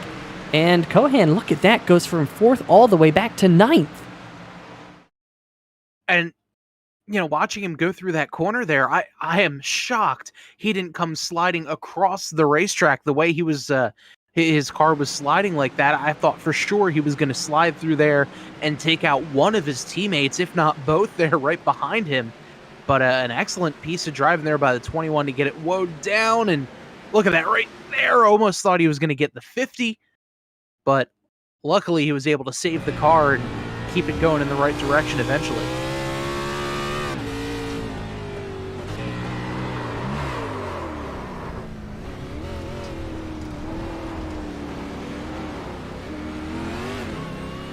Just excellent driving there by the 21 of Nick Cohan. Yeah, and I don't know why it's paused here. There we go. Things back live. Let's see if we can... Or things not back live. Well, I don't know what's happened here, folks. There we go. Let's see if we can dial this up. Okay, there we go. Finally, this was a pass for position, pass for 4th between a couple of teammates there. Nick Chambrone on the right, Anthony DeBarro on the left, and the DeBarro sliders machine gonna slide it on past the 0-1 for that spot. So good job there for those two drivers. Back up front, though, we're back live. Budofuko has put about a second on Tim Johnston. It's not really increased this time, or this lap, I should say. But we've only got 4 more laps to go here, Bob, as we close in on the 10 o'clock Eastern hour. Just seeing Anthony DeBarro back there. Oh, my goodness, this is a group of drivers. Somehow Chambrone got past DeBarro. So Chambrone got back to 4th. And oh, look at this. I'm not sure if that was Edwards wiggling or Philip Scott wiggling or all of them wiggling, but we got a side-by-side battle. Nick Cohan trying to get back by Bill Edwards. Looks like he's cleared him. Is he going to try and go for 2 for 1 on the straight? Now looking to the outside of Philip Scott. Oh, man, and look at that. Oh, the 50 of Edwards gets sideways again as they're side-by-side coming out of the corner. The 21 of Cohan gets sideways. Oh, he makes contact with the 50. Contact between the 21 and the 50, and there's still contact, and it's going from bad to worse for Nick Cohan as he's lost the hood, and Edwards gets back on by. But that was some crazy racing. If there's anything, Bob, showing what's on the line here tonight, this is the perfect indication that these drivers are trying to get all they can get. Let's go back and get this one on the replay, because all 3 of these drivers, look at Edwards. You mentioned it. He's completely sideways there, trying to do all he can to get that car woed up. Just completely sideways there as we ride on board. There's the 99 and the 21. 99 gets a little bit tight coming out of the corner, then it snaps loose on him. 21 still in the grass now. He is sideways. The 50, just kind of an innocent bystander right there, gets tagged. As Edwards bounces off the wall, he collects back into the 21. And somewhere, somehow, Hondo Longmire in the chat is having himself a field day seeing Nick Cohan have a couple issues out there on the racetrack. Well, it went from bad to worse, because then Cohan got into the back of Edwards again in turn number 5. And then Edwards, I don't think was too happy with that. And then they just get into a little bit of a scrap going off into turn number 6. And Cohan goes around. And those 2 drivers probably not all too happy with one another here in the late stages. And Vincent Valvano coming up on the scenes like, guys, what's going on here? Man, just poor Valvano there, just kind of wrong place, wrong time, but he's going to have the best seat in the house to watch these 2 go at it, because we know they're still going to go at it. And they're there. The 21, I think, got into the back of the 50 yet again. But meanwhile, here towards the front of the pack, we're getting a good battle there between the 27 and the 98. And 98 of Tristan Maher looking to hunt down the 27 of DeBarro, who's trying to get on the back bumper to his teammate, the 01 of Nick Chambrone. Yeah, and finally, it looks like Cohan did get past Edwards, and it looks like Vincent Valvano also going to go past the number 50. Just wondering if maybe the 50 is pretty badly damaged. He's going to slide back to 10th now. Obviously, Cohan and Edwards looking a little bit worse for wear at this moment in time, but we still have this group of cars. This is 4th, 5th, 6th, and 7th between Chambrone, DeBarro, Maher, and Philip Scott.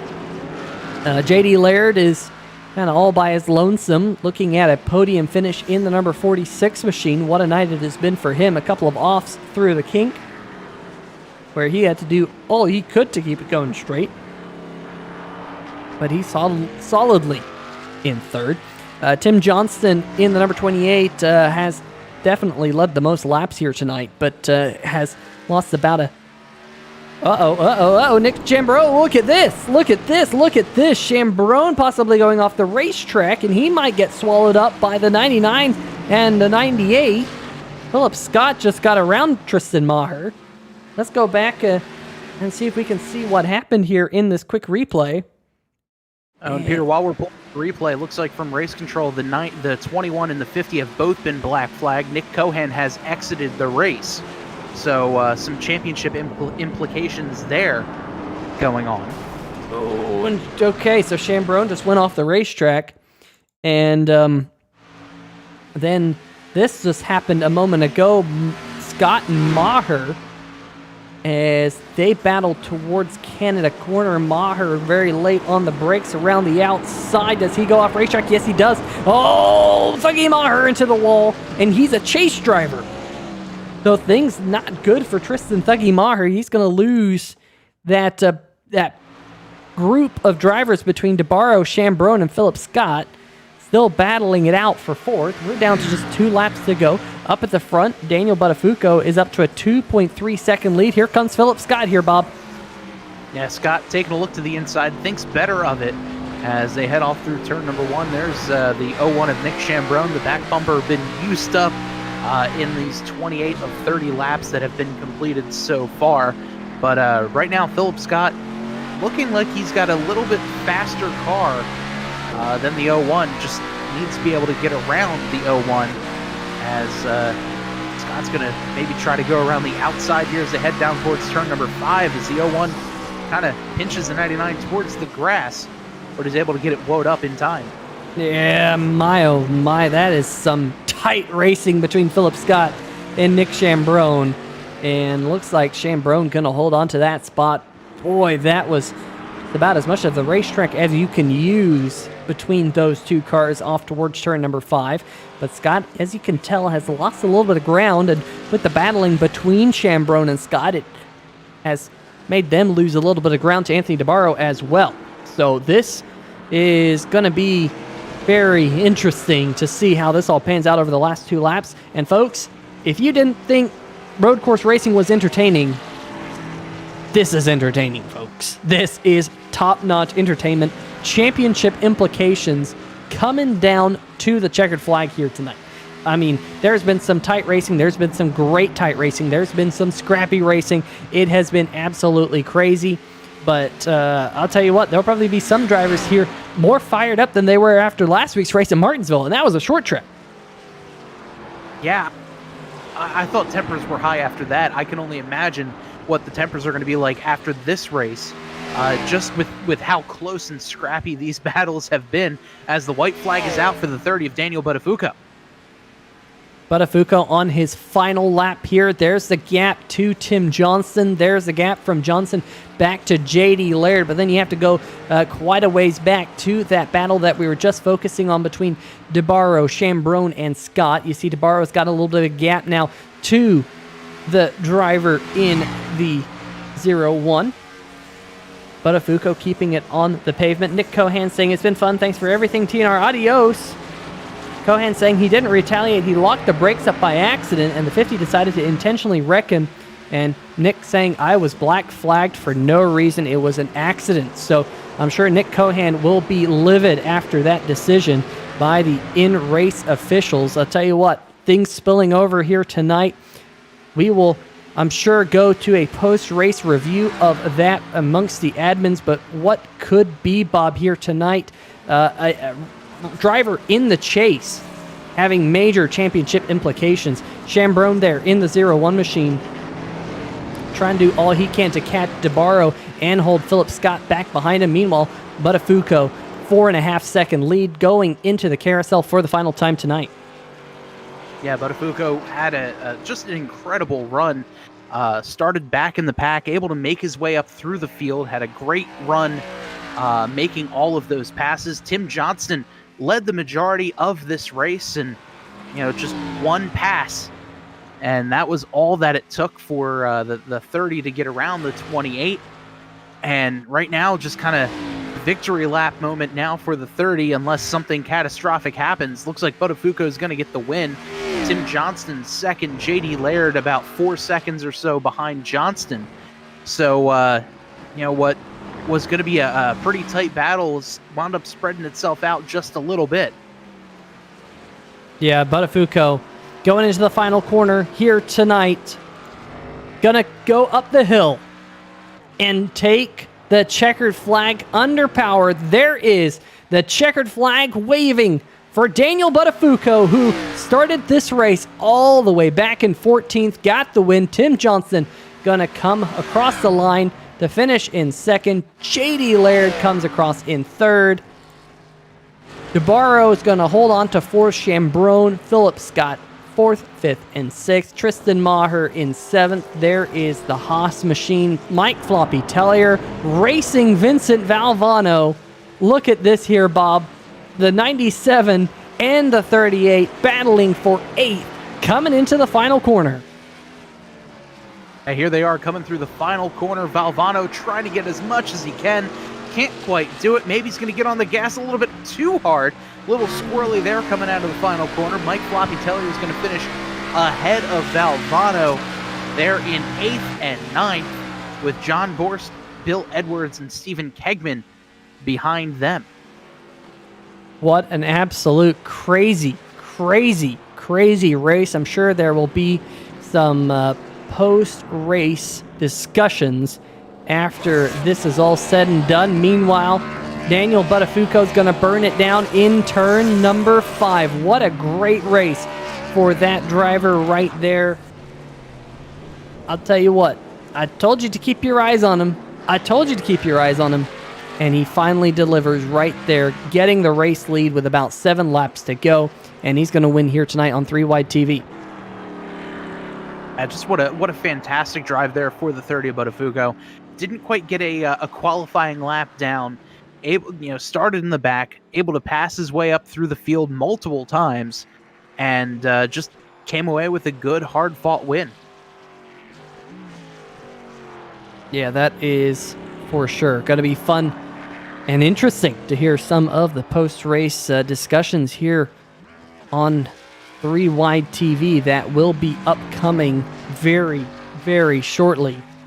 Budofuko going around on his victory lap, just trying to see if we can line up these post-race interviews for you very, very quickly.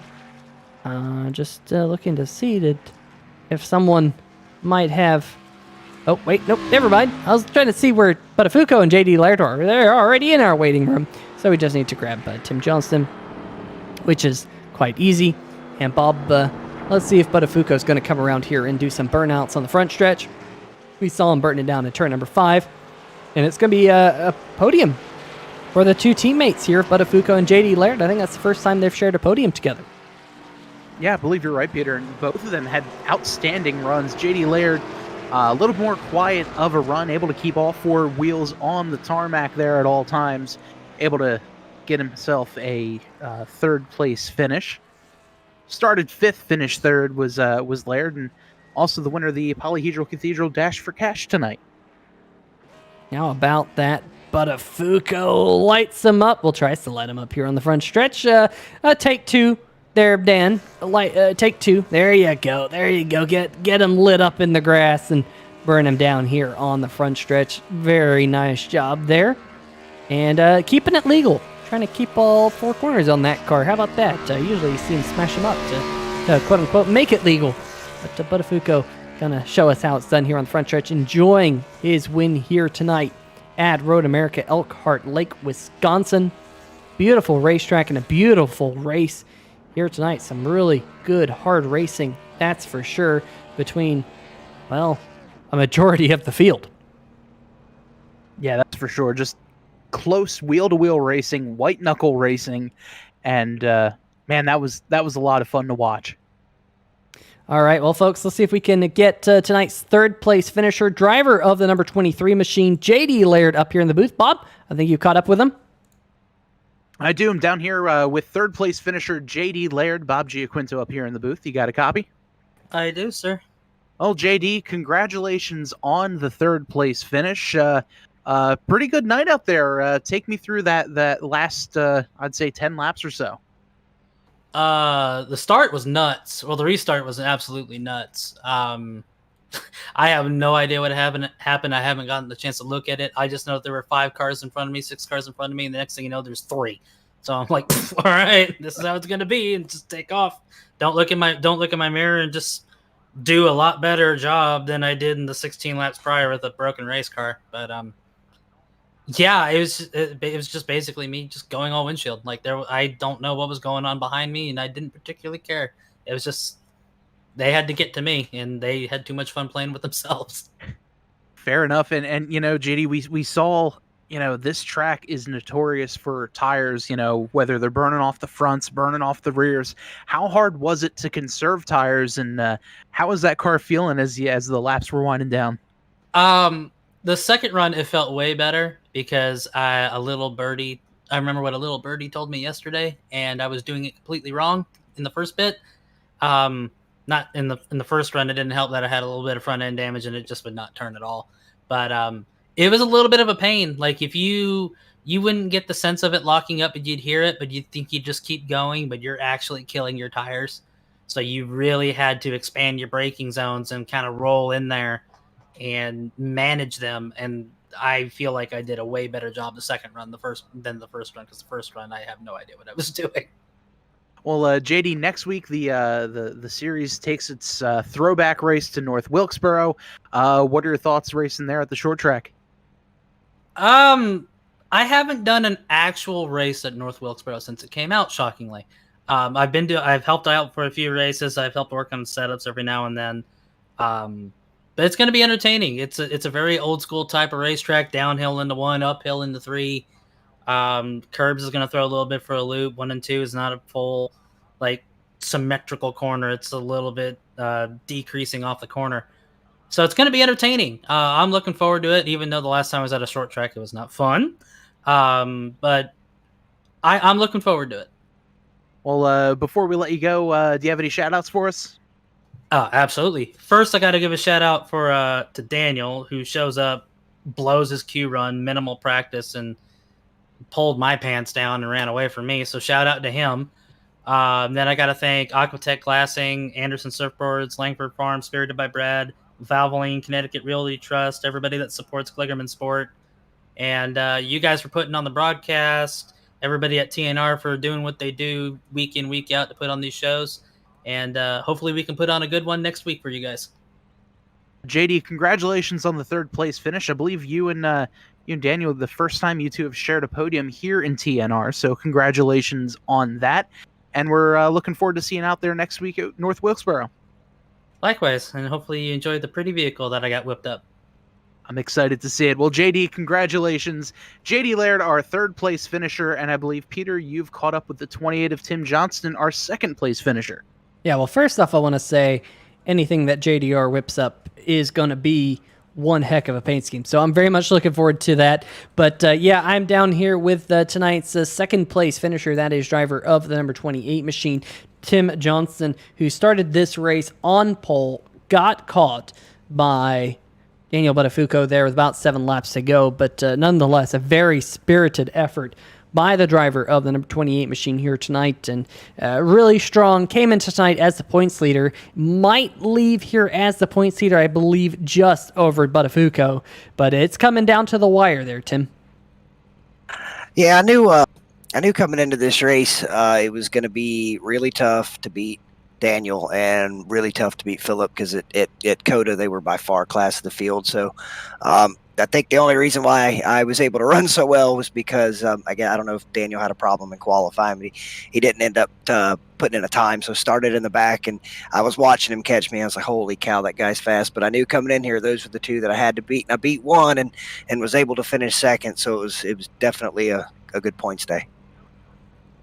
Yeah, it was a good points day, as you said. I'm sure you wanted to pick up the win, but Budofuko caught you. Anything you think you could have done better here tonight? Maybe save your tires.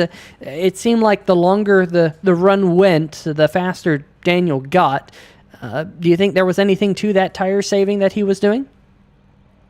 Oh yeah, definitely. I noticed that too. And he was obviously really, really good at saving tires, but even the last run there, we weren't really saving, and he still had me beat. So really, I think the only thing that I could have changed maybe was a little bit more practice. But like I said, congrats to him. He's definitely an alien when it comes to these road courses. Yeah, very, very fast. I thoroughly enjoyed racing him back at COTA earlier this season between myself, Budofuko, and of course Kevin McCann. But Tim, great night here. Next week we go to a very different racetrack. Last week we were at Martinsville. Next week we're at North Wilkesboro. It's a throwback race as well, so hopefully we get to see a throwback scheme on the number 28. But what are your thoughts about going to North Wilkes? I'm actually looking forward to it. I enjoy a lot of the short tracks on the service. It's a lot of fun. It takes a lot of patience. You definitely have to be aware of your surroundings and try to make clean passes. You definitely don't want to get into somebody and end up having to go to the back of the short track, because it's really hard to come back through. But I'm definitely looking forward to North Wilkesboro next week. Yeah, going to be a lot of fun. North Wilkesboro next week, and then, of course, Las Vegas to round out the Thornton Graphix Grand National Series. A lot to play for yet here on 3Wide TV. Tim, before we let you go, any shout-outs you'd like to give out?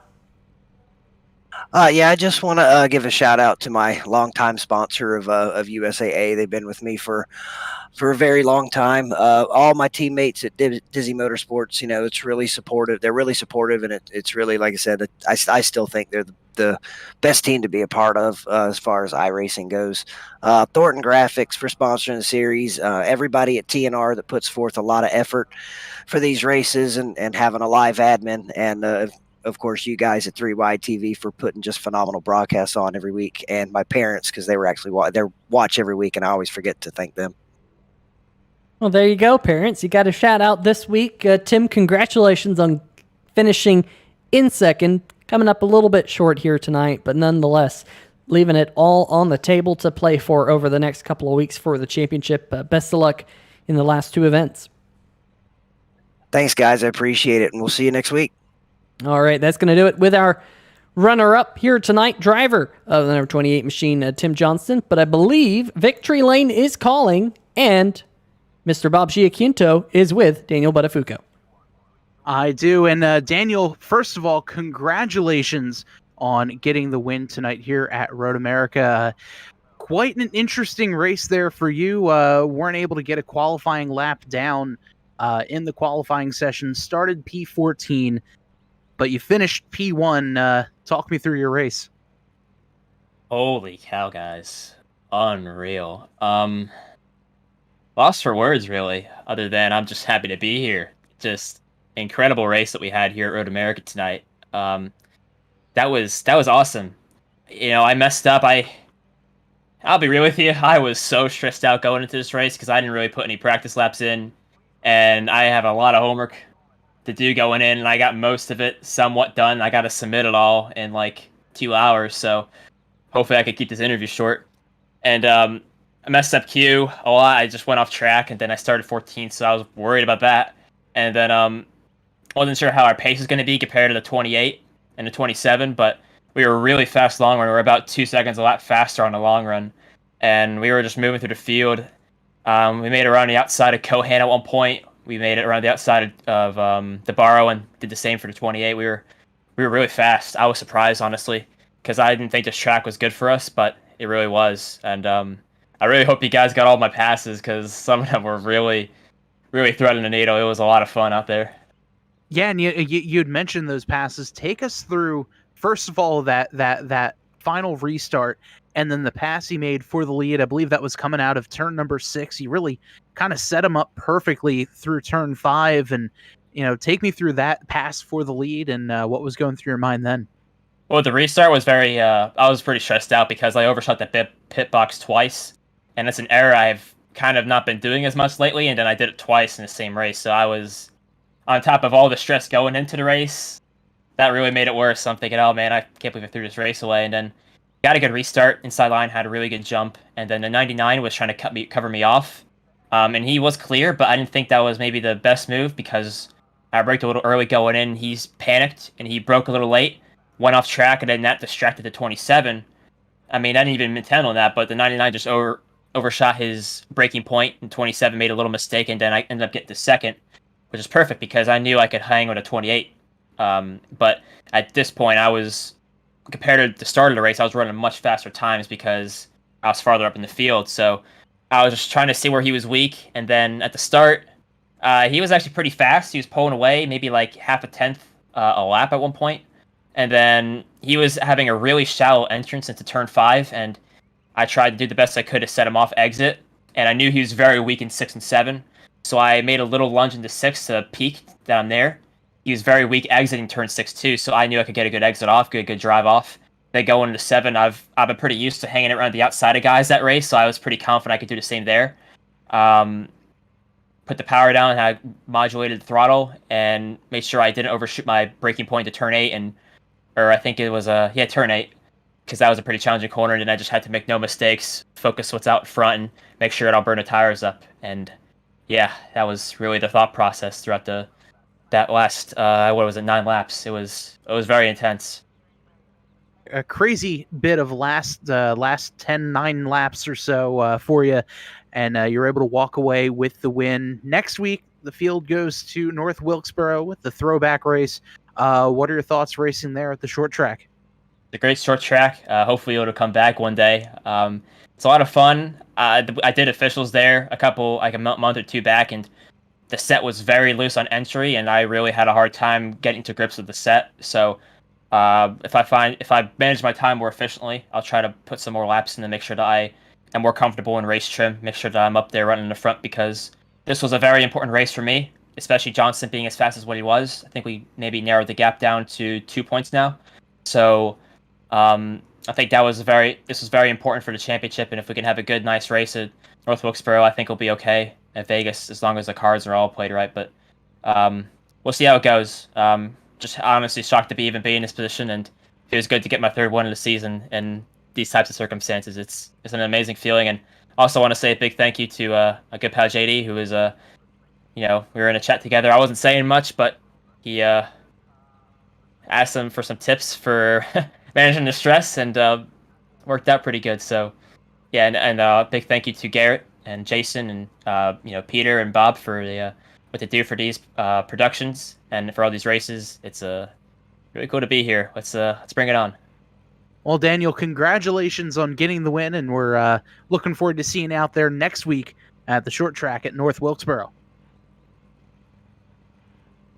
Well, I'll tell you what, Bob, definitely going to be a lot on the line to play for over the next couple of weeks here on 3WideTV with the championship on the line. Let's go dial up tonight's final race results for you folks back at home. Taking home the win here in the 3WideTV 120 was Daniel Budofuko. Tim Johnson finishing second, 6 seconds behind at the end of the race. JD Laird in third. Anthony DeBarro 12 seconds behind J.D. Laird in fourth. Nick Chambrone a second back. Philip Scott another half second on back in the number 99. Then a couple of seconds back to Tristan Maher in the number 98 in seventh. Mike Floppy Tellier in the number 97 finishing in eighth. Vincent Valvano 38th, just a half second behind.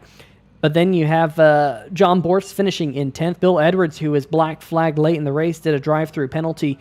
He finishes 11th. Stephen Kegman in 12th. Nick Cohan, who left the racetrack with 3 laps to go, finishing 13th. John Cannizzaro, Chris Gabot, Ben Izenga in 16th. Garrett Gleason, Stephen Doziak in 18th. And I believe that is going to be it tonight, Bob. But what a race here tonight. Some great, great close racing. Yeah, just some fantastic racing all throughout the track. Some white knuckle racing, fender to fender, wheel to wheel, but all in good fun. And man, this was a good one. And I'm so excited for next week at North Wilkesboro. That is for sure. But before we go, we want to give a big shout out to our friends over at Thornton Graphix. Make sure you check out their link in the description.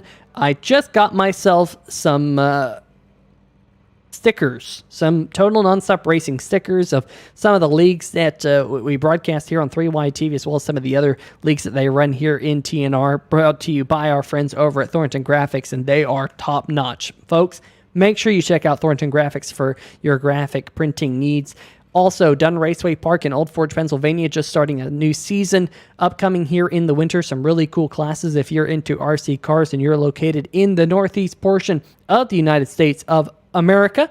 Make sure you check out them in Old Forge. There's a link in the description below. Short track racing, though, returns next week on the channel. Should be a lot of fun. North Wilkesboro, Bob, one end is uphill, the other end is downhill. Makes for a unique racetrack, and if we saw anything tonight like what we see next week, it's going to be awesome.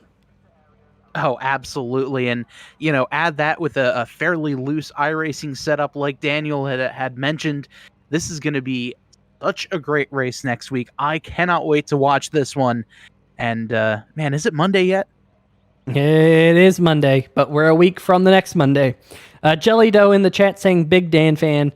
Thanks for joining in, Jelly Doe. Johnny Williams, thanks for joining in. Hondo Longmire as well. RC Planes, Nick Cohan, Netcode Esports, National Ninja League in the chat here tonight. Great to see them in the chat. Of course, Philip Scott, sponsored by National Ninja League. Ryder Lee Angle in the chat, as well as everyone else joining in. We really do appreciate all of you people in the chat rooting on these drivers and talking through the race with us, giving us questions and all that good stuff. But folks, until we meet again, stay safe, and we appreciate you all being here. Have a good night, and we shall see ya!